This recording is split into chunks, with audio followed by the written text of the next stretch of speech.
Good morning बेटा। ਅੱਜ ਆਪਾਂ ਡਿਸਕਸ ਕਰਾਂਗੇ ਇੰਟਰਵਿਊ ਸਕਿੱਲਸ। ਇੰਟਰਵਿਊ ਕੀ ਹੁੰਦੀ ਹੈ? ਇੰਟਰਵਿਊ ਇੱਕ ਤਰੀਕਾ ਹੈ ਇੱਕ ਦੂਜੇ ਨੂੰ ਜਾਣਨ ਦਾ। ਇੰਟਰਵਿਊ ਹੁੰਦੀ ਹੈ ਦੋ ਲੋਕਾਂ ਦੇ ਵਿੱਚ ਜਾਂ ਬਹੁਤ ਸਾਰੇ ਲੋਕਾਂ ਦੇ ਅਗੇਂਸਟ ਬੈਠੇ ਹੋਏ ਬਹੁਤ ਸਾਰੇ ਹੋਰ ਲੋਕਾਂ ਦੇ ਵਿੱਚ। ਇੰਟਰਵਿਊ ਦਾ ਤਰੀਕੇ ਬਹੁਤ ਨੇ ਲੈਣ ਦੇ। ਇੰਟਰਵਿਊ ਨੂੰ ਆਪਾਂ ਇਸ ਤਰ੍ਹਾਂ ਕਹਿ ਸਕਦੇ ਹਾਂ ਕਿ ਇਹ ਇੱਕ ਇੰਟਰੈਕਸ਼ਨ ਹੈ ਇੰਟਰਵਿਊਅਰ ਅਤੇ ਇੰਟਰਵਿਊਈ ਦੇ ਵਿੱਚ। ਕਿਸੇ ਜਗ੍ਹਾ ਐਡਮਿਸ਼ਨ ਲੈਣ ਵੇਲੇ ਜਾਂ ਕਿਸੇ ਨੌਕਰੀ ਜਾਂ ਜੋਬ ਲੈਣ ਦੇ ਲਈ ਇੰਟਰਵਿਊ ਦਿੱਤੀ ਜਾਂਦੀ ਹੈ। ਇਹ ਸਾਡਾ ਇੱਕ ਇੰਟਰਪਰਸਨਲ ਤਰੀਕਾ ਹੈ ਮਿਲਣ ਦਾ, ਕਿਸੇ ਨੂੰ ਸਮਝਣ ਦਾ। ਇੰਟਰਵਿਊ ਦੇਣ ਦੇ ਲਈ ਸਾਨੂੰ ਸਕਿੱਲਫੁਲ ਅਤੇ ਸਮਾਰਟ ਹੋਣਾ ਪੈਂਦਾ ਹੈ। ਇਸ ਦੇ ਨਾਲ ਅਸੀਂ ਮਿਊਚੁਅਲੀ ਐਗਰੀ ਕਰੀਏ ਔਰ ਅੰਡਰਸਟੈਂਡ ਕਰੀਏ ਤਾਂ ਹੀ ਇੰਟਰਵਿਊ ਦੇ ਸਕਦੇ ਹਾਂ। ਪਰ ਇਸ ਨੂੰ ਅੱਛੀ ਤਰ੍ਹਾਂ ਪਲਾਨ ਕਰਨਾ ਔਰ ਅੱਛੀ ਤਰ੍ਹਾਂ ਸਮਝਣਾ ਬਹੁਤ ਜ਼ਰੂਰੀ ਹੈ। ਬਹੁਤ ਤਰ੍ਹਾਂ ਦੀ ਇੰਟਰਵਿਊਜ਼ ਹੁੰਦੀਆਂ ਨੇ, ਮੈਨੀ ਟਾਈਪਸ ਆਫ ਇੰਟਰਵਿਊਜ਼। ਇੱਕ ਇੰਟਰਵਿਊ ਹੁੰਦੀ ਹੈ ਸਕਰੀਨਿੰਗ ਇੰਟਰਵਿਊ।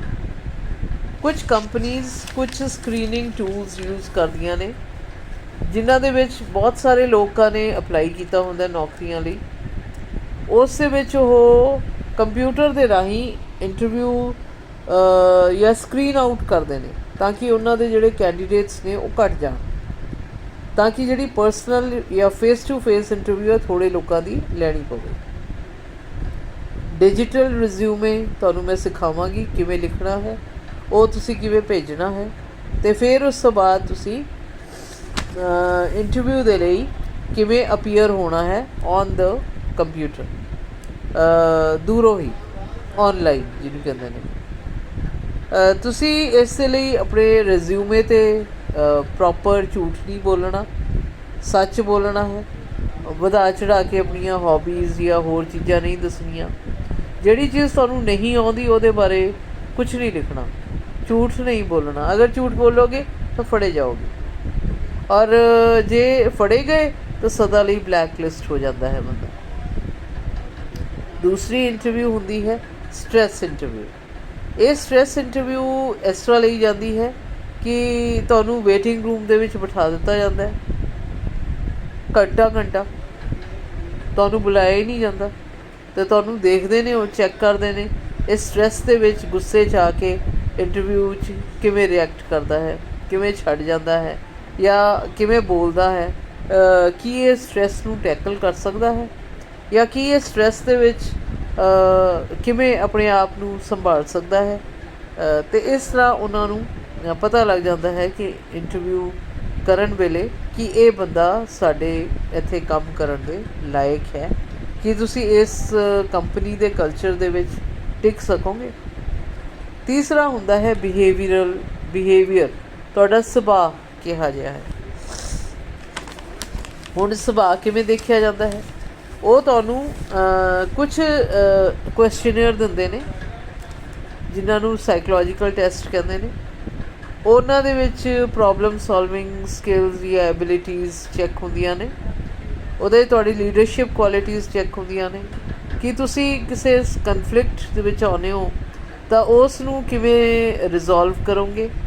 ਮਲਟੀਟਾਸਕਿੰਗ ਕਰ ਸਕਦੇ ਹੋ, ਇੱਕ ਵੇਲੇ 2 3 4 ਕੰਮ ਕਰ ਸਕਦੇ ਹੋ, ਇਨੀਸ਼ੀਏਟਿਵ ਲੈ ਸਕਦੇ ਹੋ ਅਤੇ ਆਪਣੇ ਔਖੇ ਟਾਈਮ ਨੂੰ, ਸਟਰੈਸ ਨੂੰ ਮੈਨੇਜ ਕਰ ਸਕਦੇ ਹੋ।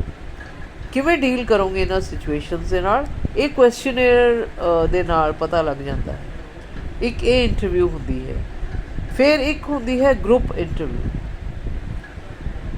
ਗਰੁੱਪ ਇੰਟਰਵਿਊ ਦੇ ਵਿੱਚ ਕੀ ਹੁੰਦਾ ਹੈ, ਬਹੁਤ ਸਾਰੇ ਕੈਂਡੀਡੇਟਸ ਜਿਹੜੇ ਇੱਕ ਦੂਜੇ ਨੂੰ ਨਹੀਂ ਜਾਣਦੇ ਉਹਨਾਂ ਨੂੰ ਇਕੱਠੇ ਬਿਠਾ ਕੇ ਉਹਨਾਂ ਦੀ ਇੰਟਰਵਿਊ ਲਈ ਜਾਂਦੀ ਹੈ। ਉਸ 'ਚ ਹੁੰਦਾ ਹੈ ਕਿ ਉਹ ਹਰ ਬੰਦਾ ਇੱਕ ਦੂਜੇ ਨੂੰ ਆਊਟ ਪਲੇ ਕਰਨ ਦੀ ਕੋਸ਼ਿਸ਼ ਕਰਦਾ, ਅੱਗੇ ਉਹ ਵੱਧ ਕੇ ਕੰਮ ਕਰਦਾ ਹੈ। ਕੁਛ ਹੁੰਦੇ ਨੇ ਜਿਹੜੇ ਸਬਮਿਸਿਵ ਹੁੰਦੇ ਨੇ, ਉਹ ਅੱਗੇ ਹੀ ਨਹੀਂ ਆਉਂਦੇ, ਉਹ ਬੋਲਦੇ ਹੀ ਨਹੀਂ। ਉਹਨਾਂ ਤੋਂ ਪਤਾ ਲੱਗ ਜਾਂਦਾ ਹੈ ਉਸ ਗਰੁੱਪ ਦੇ ਵਿੱਚੋਂ ਕਿਹੜਾ ਬੰਦਾ ਅੱਛਾ ਹੈ, ਕਿਹੜਾ ਬੰਦਾ ਠੀਕ ਨਹੀਂ ਹੈ। ਇੱਕ ਤਰੀਕਾ ਇਹ ਵੀ ਹੈ। ਕੁਛ ਗੁੱਸੇ ਹੋ ਜਾਂਦੇ ਨੇ, ਆਰਗੂਮੈਂਟਸ ਕਰਨ ਲੱਗ ਜਾਂਦੇ ਨੇ, ਉੱਚੀ ਬੋਲਣ ਲੱਗ ਜਾਂਦੇ ਨੇ, ਔਰ ਕੁਛ ਉਲਟਾ ਹੁੰਦਾ ਹੈ, ਚੁੱਪ ਕਰਕੇ ਹੀ ਬਹਿ ਜਾਂਦੇ ਨੇ, ਬੋਲਦੇ ਹੀ ਨੇ। ਸੋ ਉਦੋਂ ਵੀ ਪਤਾ ਲੱਗ ਜਾਂਦਾ ਹੈ। ਫਿਰ ਪੰਜਵੇਂ ਤਰ੍ਹਾਂ ਦੀ ਇੰਟਰਵਿਊ ਹੁੰਦੀ ਹੈ ਸਿਚੁਏਸ਼ਨਲ ਇੰਟਰਵਿਊ। ਸਿਚੁਏਸ਼ਨ ਦਿੱਤੀ ਜਾਂਦੀ ਹੈ, ਇੱਕ ਸਿਚੁਏਸ਼ਨ ਸਾਰਿਆਂ ਨੂੰ ਦਿੱਤੀ ਜਾਂਦੀ ਹੈ, ਹਰ ਨੇ ਉਸ ਸਿਚੁਏਸ਼ਨ ਨੂੰ ਆਪਣੇ ਮੁਤਾਬਿਕ ਟੈਕਲ ਕਰਨਾ ਹੈ। ਉਹਨੇ ਆਪਣੇ ਮੁਤਾਬਿਕ ਦੇਖਣਾ ਹੈ ਕਿ ਮੈਂ ਇਸ ਤਰ੍ਹਾਂ ਇਹਨੂੰ ਕਿਵੇਂ ਰਿਐਕਟ ਕਰੂੰਗਾ। ਮੰਨ ਲਓ ਤੁਹਾਨੂੰ ਕੋਈ ਸਿਚੁਏਸ਼ਨ ਦੇਤੀ ਕਿ ਤੁਹਾਡੇ ਨਾਲ ਇਹ ਹੋਏਗਾ, ਦੱਸੋ ਕੀ ਕਰੋਗੇ। ਅਤੇ ਉਹ ਸਿਚੁਏਸ਼ਨ ਦੇ ਵਿੱਚ ਕਿਵੇਂ ਰਿਐਕਟ ਕਰਦਾ ਹੈ ਹਰ ਬੰਦਾ ਆਪਣੇ ਤਰੀਕੇ ਨਾਲ, ਇਹ ਉਸ ਤੋਂ ਉਹਨੂੰ ਸਮਝਿਆ ਜਾਂਦਾ ਹੈ। ਫਿਰ ਟੈਕਨੀਕਲ ਇੰਟਰਵਿਊ ਆਉਂਦੀ ਹੈ।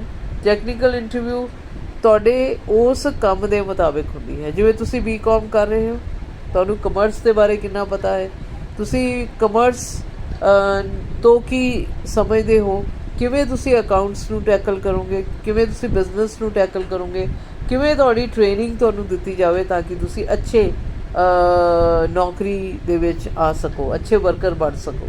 ਇਹਨੂੰ ਟੈਕਨੀਕਲ ਮਤਲਬ ਟੈਕਨੀਕਲ ਫੈਕਟਰ ਸੇ ਇੰਟਰਵਿਊ ਲਈ ਜਾਂਦੀ ਹੈ। ਅੱਜ ਕੱਲ੍ਹ ਰਿਵਾਜ ਇੱਕ ਹੋਰ ਪੈ ਗਿਆ, ਕਿਉਂਕਿ ਔਨਲਾਈਨ ਹੈ ਸਭ ਕੁਛ, ਤਾਂ ਟੈਲੀਫੋਨ ਇੰਟਰਵਿਊਜ਼ ਹੁੰਦੀਆਂ ਨੇ।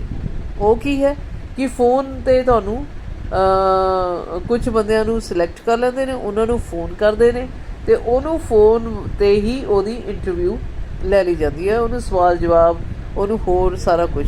ਹੁਣ ਜਦੋਂ ਫ਼ੋਨ 'ਤੇ ਤੁਸੀਂ ਬੈਠੇ ਹੋ, ਤਾਂ ਫ਼ੋਨ 'ਤੇ ਜਦੋਂ ਇੰਟਰਵਿਊ ਦੇ ਰਹੇ ਹੋ ਤਾਂ ਤੁਸੀਂ ਉਸ ਇੰਟਰਵਿਊ ਨੂੰ ਬਿਲਕੁਲ ਤੁਹਾਡੀ ਆਵਾਜ਼ ਦੇ ਵਿੱਚ ਕੋਈ ਵੀ ਨਰਵਸਨੈਸ, ਕੋਈ ਵੀ ਕਾਹਲ, ਕੋਈ ਵੀ ਤੇਜ਼ੀ ਨਹੀਂ ਹੋਣੀ ਚਾਹੀਦੀ।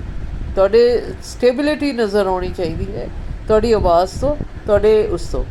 ਵੀਡੀਓ ਕਾਲ ਰਾਹੀਂ ਹੋ ਰਹੀ ਹੈ ਤਾਂ ਤੁਸੀਂ ਦਿਖ ਵੀ ਰਹੇ ਹੋ। ਅਗਰ ਸਿਰਫ ਆਡੀਓ ਹੈ ਤਾਂ ਤੁਹਾਨੂੰ ਬਹੁਤ ਧਿਆਨ ਰੱਖਣਾ ਪਏਗਾ ਕਿ ਤੁਹਾਡੀ ਆਵਾਜ਼ ਦੇ ਵਿੱਚ ਬਿਲਕੁਲ ਵੀ ਡਿਸਟਰਬੈਂਸ, ਬਿਲਕੁਲ ਵੀ ਤੁਹਾਡੇ ਆਲੇ ਦੁਆਲੇ ਰੌਲਾ ਰੱਪਾ ਕੁਛ ਨਹੀਂ ਹੋਣਾ ਚਾਹੀਦਾ। ਸੋ ਇਹਨੂੰ ਕਹਿੰਦੇ ਨੇ ਟੈਲੀਫੋਨਿਕ ਇੰਟਰਵਿਊ। ਫਿਰ ਇੱਕ ਹੁੰਦੀ ਹੈ ਪੈਨਲ ਇੰਟਰਵਿਊ। ਪੈਨਲ ਇੰਟਰਵਿਊ ਦੇ ਵਿੱਚ ਕੀ ਹੁੰਦਾ, ਬਹੁਤ ਸਾਰੇ ਪੈਨਲ ਦੇ ਮੈਂਬਰਸ ਹੁੰਦੇ ਨੇ। ਇੰਟਰਵਿਊ ਲੈਣ ਵਾਲੇ ਜਿਹੜੇ ਹੁੰਦੇ ਨੇ ਉਹ ਔਡ ਨੰਬਰਸ ਦੇ ਵਿੱਚ ਹੁੰਦੇ ਨੇ, 3 5 7 9 ਇਸ ਤਰ੍ਹਾਂ, ਠੀਕ ਹੈ। ਉਹ ਅੱਗੇ ਬੈਠੇ ਹੁੰਦੇ ਨੇ, ਗੋਲ ਬਣਾ ਕੇ ਸੀ ਸ਼ੇਪ ਦੇ ਵਿੱਚ ਚੇਅਰਸ ਲੱਗੀਆਂ ਹੁੰਦੀਆਂ ਅਤੇ ਤੁਹਾਨੂੰ ਵਿਚਾਲੇ ਬਿਠਾ ਲਿਆ ਜਾਂਦਾ। ਔਰ ਉਦੋਂ ਫਿਰ ਜਿਹੜੀ ਇੰਟਰਵਿਊ, ਕਿਉਂਕਿ ਕੋਈ ਸਵਾਲ ਇੱਧਰਲਾ ਪੁੱਛ ਰਿਹਾ ਅਤੇ ਕੋਈ ਸਵਾਲ ਇੱਧਰਲਾ ਪੁੱਛ ਰਿਹਾ, ਅਤੇ ਫਿਰ ਉਸ ਇੰਟਰਵਿਊ ਦੇ ਵਿੱਚ ਇਹ IAS PCS ਜਾਂ ਅਲਾਈਡ ਸਰਵਿਸਿਜ਼, ਇਹਨਾਂ ਦੇ ਲਈ ਜਿਹੜੀਆਂ ਇੰਟਰਵਿਊਜ਼ ਹੁੰਦੀਆਂ ਉਹ ਇਸ ਲੈਵਲ ਦੀਆਂ ਹੁੰਦੀਆਂ, ਜਿਸ 'ਚ 12 11 ਜਾਂ 13 ਜਾਂ 15 ਬੰਦੇ ਬੈਠੇ ਹੁੰਦੇ ਨੇ। ਔਰ ਹਰ ਬੰਦਾ ਆਪਣੇ ਸਬਜੈਕਟ ਦਾ ਐਕਸਪਰਟ ਹੁੰਦਾ ਹੈ, ਹਰ ਬੰਦਾ ਆਪਣੇ ਸਵਾਲ ਆਪਣੇ ਮੁਤਾਬਿਕ ਪੁੱਛਦਾ, ਔਰ ਹਰ ਬੰਦਾ ਤੁਹਾਨੂੰ ਟੈਸਟ ਕਰ ਰਿਹਾ ਹੁੰਦਾ। ਇਹੋ ਜਿਹੀ ਇੰਟਰਵਿਊ ਦੇ ਵਿੱਚ ਸਾਈਕੋਲੋਜੀ ਵੀ ਆਉਣੀ ਹੁੰਦੀ ਹੈ, ਪਤਾ ਹੋਣੀ ਚਾਹੀਦੀ ਹੈ, ਮੈਥਸ ਵੀ ਆਉਣਾ ਚਾਹੀਦਾ, ਅੰਗਰੇਜ਼ੀ ਵੀ ਆਉਣੀ ਚਾਹੀਦੀ ਹੈ, ਹਰ ਚੀਜ਼ ਆਉਣੀ ਚਾਹੀਦੀ ਹੈ, ਤਾਂ ਹੀ ਤੁਸੀਂ ਇਹੋ ਜਿਹੀ ਇੰਟਰਵਿਊ ਪਾਸ ਕਰ ਸਕਦੇ ਹੋ। ਫਿਰ ਆ ਜਾਂਦੀ ਹੈ ਸਾਈਕੋਲੋਜੀਕਲ ਜਾਂ ਕਲੀਨਿਕਲ ਇੰਟਰਵਿਊ। ਇਹ ਉਸੇ ਹੀ ਤਰ੍ਹਾਂ ਹੈ, ਇਨੋਵੇਟਿਵ ਟੈਕਨੀਕਸ ਦੇ ਨਾਲ, ਕੰਪੀਟੀਟਿਵ ਪ੍ਰੈਕਟਿਸਿਸ। ਇਹਦੇ ਵਿੱਚ ਨੈਗੇਟਿਵਿਟੀ ਜਿਹੜੀ ਮਾਈਂਡ ਦੇ ਵਿੱਚੋਂ ਕੱਢਣੀ ਜ਼ਰੂਰੀ ਹੈ, ਅਤੇ ਥੋੜ੍ਹਾ ਜਿਹਾ ਇੰਟਰਵਿਊ ਜਿਹੜਾ ਹੈ ਉਹ ਸਾਈਕੋਲੋਜੀਕਲ ਪ੍ਰੋਬਲਮਸ 'ਤੇ ਪੁੱਛਦਾ ਹੈ, ਅਤੇ ਉਹਨੂੰ ਕਿਵੇਂ ਸਟਰੈਸ ਨੂੰ ਮੈਨੇਜ ਕਰਨਾ, ਕਿਵੇਂ ਉਹਦੀ ਥਿੰਕਿੰਗ ਅੱਛੀ ਹੋਏਗੀ, ਕਿਵੇਂ ਪੋਜ਼ੀਟਿਵ ਥਾਟ ਪ੍ਰੋਸੈਸ ਹੋਏਗਾ, ਕਿਵੇਂ ਉਹ ਕੰਮ ਕਰੇਗਾ, ਇਹ ਸਾਰਾ ਕੁਛ ਉਹਦੇ 'ਚ ਆਉਂਦਾ ਹੈ। ਫਿਰ ਨੈਕਸਟ ਹੈ 10ਵੀਂ ਤਰ੍ਹਾਂ ਦੀ, ਜਿਹੜੀ ਓਰੀਐਂਟੇਸ਼ਨ ਇੰਟਰਵਿਊ। ਇਹ ਓਰੀਐਂਟੇਸ਼ਨ ਦੇ ਵਿੱਚ ਕੀ ਹੁੰਦਾ ਹੈ ਕਿ ਜਦੋਂ ਤੁਸੀਂ ਕਿਸੇ ਵੀ ਕੰਪਨੀ ਵਿੱਚ ਨੌਕਰੀ ਲਈ ਜਾਂਦੇ ਹੋ ਤਾਂ ਉੱਥੇ ਇੱਕ ਓਰੀਐਂਟੇਸ਼ਨ ਜਾਂ ਉਹਨੂੰ ਕਹਿੰਦੇ ਨੇ ਕਿ ਉਹਦੇ 'ਚ ਉਸ ਕੰਪਨੀ ਬਾਰੇ ਤੁਹਾਨੂੰ ਕਿੰਨਾ ਪਤਾ ਹੈ, ਉਸ ਬਾਰੇ ਓਰੀਐਂਟੇਸ਼ਨ ਇੰਟਰਵਿਊ ਉਹਨੂੰ ਕਿਹਾ ਜਾਂਦਾ ਹੈ। ਤੁਹਾਡੇ ਹੀ ਸੀਨੀਅਰਸ ਨੂੰ ਤੁਹਾਡੀ ਇੰਟਰਵਿਊ ਲੈਣ ਦੇ ਲਈ ਭੇਜ ਦਿੱਤਾ ਜਾਂਦਾ ਹੈ। ਉਹਨੂੰ ਪੁੱਛਿਆ ਜਾਂਦਾ ਹੈ ਕਿ ਇਸ ਕੰਪਨੀ ਦੀ ਹਿਸਟਰੀ ਕੀ ਹੈ, ਇਹਦੇ ਗੋਲਸ ਕੀ ਨੇ, ਇਹ ਕੀ ਕਰਨਾ ਚਾਹੁੰਦੇ ਨੇ, ਕਿਹੋ ਜਿਹਾ ਬਿਜ਼ਨਸ ਹੈ, ਕਿ ਮੈਨੇਜਮੈਂਟ ਕੌਣ ਹੈ, ਫਿਰ ਉਸ ਦੇ ਵਿੱਚ ਉਹ ਕਿਵੇਂ ਰਿਕੁਆਇਰਮੈਂਟਸ ਨੂੰ ਪੂਰਾ ਕਰ ਸਕਦੇ ਹੋ ਤੁਸੀਂ, ਉਸ ਮੁਤਾਬਿਕ ਉਹਦੀ ਇਹ ਇੰਟਰਵਿਊ ਹੁੰਦੀ ਹੈ। ਸੋ 10 ਤਰ੍ਹਾਂ ਦੀਆਂ ਇੰਟਰਵਿਊਜ਼ ਹੁੰਦੀਆਂ ਨੇ, ਔਰ ਇਹ 10 ਦੇ 10 ਜਿਹੜੀਆਂ ਟਾਈਪਸ ਆਫ ਇੰਟਰਵਿਊਜ਼ ਨੇ, ਉਹਨਾਂ ਦੇ ਵਿੱਚੋਂ ਸਭ ਤੋਂ ਜੇ ਕਹੋ ਮੈਨੂੰ ਪੁੱਛੋ ਤਾਂ ਸਭ ਤੋਂ ਔਖੀ ਹੈ ਪੈਨਲ ਵਾਲੀ ਇੰਟਰਵਿਊ, ਕਿਉਂਕਿ ਉਹਦੇ ਵਿੱਚ ਜਿਹੜੇ ਕੁਐਸਚਨ ਕਰਨ ਵਾਲੇ ਹੁੰਦੇ ਨੇ ਉਹ ਬਹੁਤ ਸਾਰੇ ਹੁੰਦੇ ਨੇ। ਹਰ ਬੰਦੇ ਦਾ ਡਿਫਰੈਂਟ ਇੰਟਰਸਟ, ਹਰ ਬੰਦੇ ਦਾ different field area of interest, ਤੇ ਤੁਸੀਂ ਉਹਨੇ ਉਹ ਕਰ ਲਏ। ਉੱਥੇ ਕਿਸੇ ਦਾ ਵੀ ਸਵਾਲ ਅਗਰ ਝੂਠ ਬੋਲੋਗੇ, ਬਲਫ ਕਰੋਗੇ ਜਾਂ ਗਲਤ ਜਵਾਬ ਦੇਣ ਦੀ ਕੋਸ਼ਿਸ਼ ਕਰੋਗੇ ਤਾਂ ਫੜੇ ਜਾਓਗੇ। ਔਰ ਜਦੋਂ ਫੜੇ ਗਏ ਤਾਂ ਉੱਥੇ ਹੀ ਸਾਰਿਆਂ ਦੇ ਵੱਲੋਂ ਇੰਟਰਵਿਊ ਦੇ ਵਿੱਚ 0 ਨੰਬਰ ਲੱਗ ਜਾਂਦੇ। ਇਹ ਇੰਟਰਵਿਊ ਸਭ ਤੋਂ ਟਫ ਹੁੰਦੀ ਹੈ। ਬਾਕੀ ਤਾਂ ਇੰਟਰਵਿਊ ਦਾ ਨਾਂ ਹੀ ਬਹੁਤ ਟੈਨਸ਼ਨ ਭਰਿਆ ਹੈ ਕਿ ਇੰਟਰਵਿਊ ਦੇਣੀ ਹੈ, ਕਿਉਂਕਿ ਇਸ ਦੇ ਵਿੱਚ ਵੈਸੇ ਹੀ ਸਟ੍ਰੈਸ ਹੋ ਜਾਂਦਾ ਹੈ ਕਿ ਹਾਏ ਮੇਰੀ ਇੰਟਰਵਿਊ ਹੈ। ਤਾਂ ਆਪਾਂ ਨੈਕਸਟ ਕਰਾਂਗੇ ਕੱਲ੍ਹ ਨੂੰ ਕਿ ਇੰਟਰਵਿਊ ਕਿੱਦਾਂ ਦੇਣੀ ਚਾਹੀਦੀ ਹੈ। ਓਕੇ ਬੇਟਾ, ਥੈਂਕ ਯੂ।